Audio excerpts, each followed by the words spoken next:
Hello everyone, welcome back to my channel. आज हम constitution के पार्ट 4 के बारे में पढ़ेंगे, जिसे directive principles of state policy कहते हैं। ये आर्टिकल्स 36 से 51 तक होते हैं।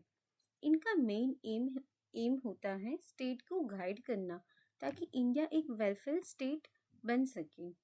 ये कोर्ट में एनफोर्सेबल नहीं होते, लेकिन गवर्नेंस के लिए बहुत इम्पोर्टेंट होते हैं। आर्टिकल 36 में स्टेट का मीनिंग दिया गया है। स्टेट का मतलब वही है जो आर्टिकल 12 में है, जैसे central government, state government, parliament और लोकल अथॉरिटीज। इसका मतलब ये है कि डीपीएसपी सब गवर्नमेंट बॉडीज पर अप्लाई होते हैं।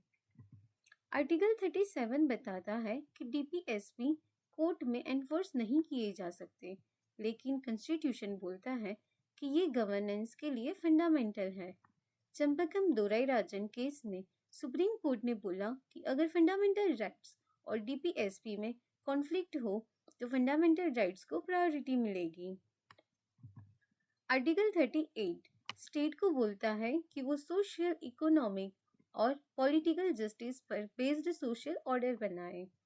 स्टेट को इनकम और अपॉर्चुनिटीज में जो इनइक्वालिटी है उसे कम करने की कोशिश करनी चाहिए। ये वेलफेयर स्टेट का बेसिक आइडिया है। आर्टिकल 39 इकोनॉमिक जस्टिस से रिलेटेड है। इसमें बोला गया है equal livelihood, fair distribution of resources और equal pay for equal work होना चाहिए।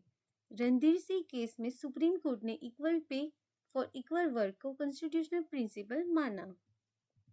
आर्टिकल 39 ए बोलता है कि state free legal aid provide करे।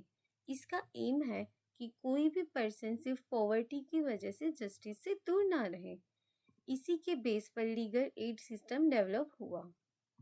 आर्टिकल 40 विलेज पंचायत को प्रमोट करता है। इससे ग्रास रूट्स लेवल पर डेमोक्रेसी स्ट्रॉन्ग होती है। 73rd अमेंडमेंट इसी आर्टिकल का प्रैक्टिकल रिजल्ट है। Article 41 social securities article 41 social security से रिलेटेड है। स्टेट को राइट्स टू वर्क, एजुकेशन और अनएम्प्लॉयमेंट, ओल्ड एज के टाइम असिस्टेंस प्रोवाइड करनी चाहिए। ये स्टेट की इकोनॉमिक कैपेसिटी पर डिपेंड करता है।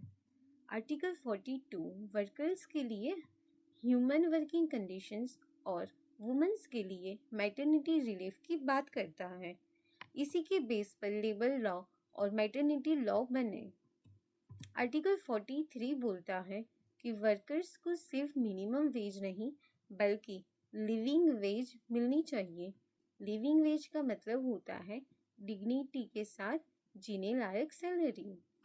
आर्टिकल 43 ए वर्कर्स की पार्टिसिपेशन इन मैनेजमेंट को प्रमोट करता है। आर्टिकल 43 बी कोऑपरेटिव सोसाइटीज को प्रमोट करता है। दोनों का एम है इकोनॉमिक डेमोक्रेसी और collective growth.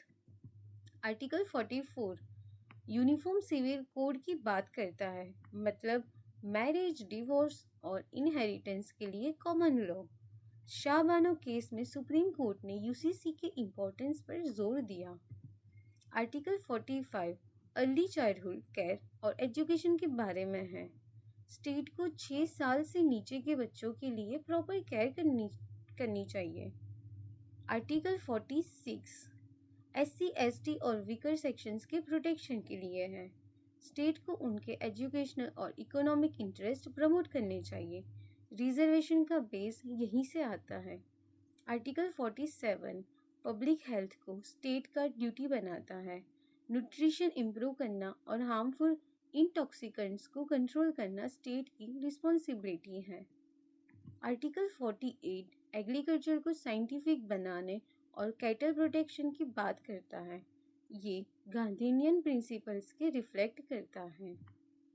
48A environmental protection के लिए है। MC मेहता केस में सुप्रीम कोर्ट ने एनवायरमेंट प्रोटेक्शन को स्ट्रॉन्ग कॉन्स्टिट्यूशनल सपोर्ट दिया। आर्टिकल 49 हिस्टोरिकल मोमेंट्स और हेरिटेज को प्रोटेक्ट करता है। इससे इंडिया की कल्चरल आइडेंटिटी सेफ रहती है। आर्टिकल 50 जुडिशरी और एग्जीक्यूटिव के सेपरेशन की बात करता है। इसका एम है जुडिशियल इंडिपेंडेंस और fair justice system. Article 51 India को इंटरनेशनल पीस, फ्रेंडली रिलेशन और इंटरनेशनल लॉ रिस्पेक्ट करने का डायरेक्शन देता है। ये इंडिया की पीसफुल फॉरेन पॉलिसी को शो करता है। इम्पोर्टेंट केसेस हैं चंपकम दोराई राजन, केशवानंदा भारती, माइंडरेवा मिल्स, रणधीर सिंह, शाह बानो और एमसी मेहता। इन केसेस में सुप्रीम कोर्ट ने डीपीएसपी और फंडामेंटल राइट्स के बैलेंस को एक्सप्लेन किया। डीपीएसपी स्टेट की ड्यूटीज हैं, फंडामेंटल राइट सिटीजन्स के राइट्स हैं। दोनों का बैलेंस ही इंडिया को ट्रू वेलफेयर स्टेट बनाता है। Please like, share and subscribe law पटाखा।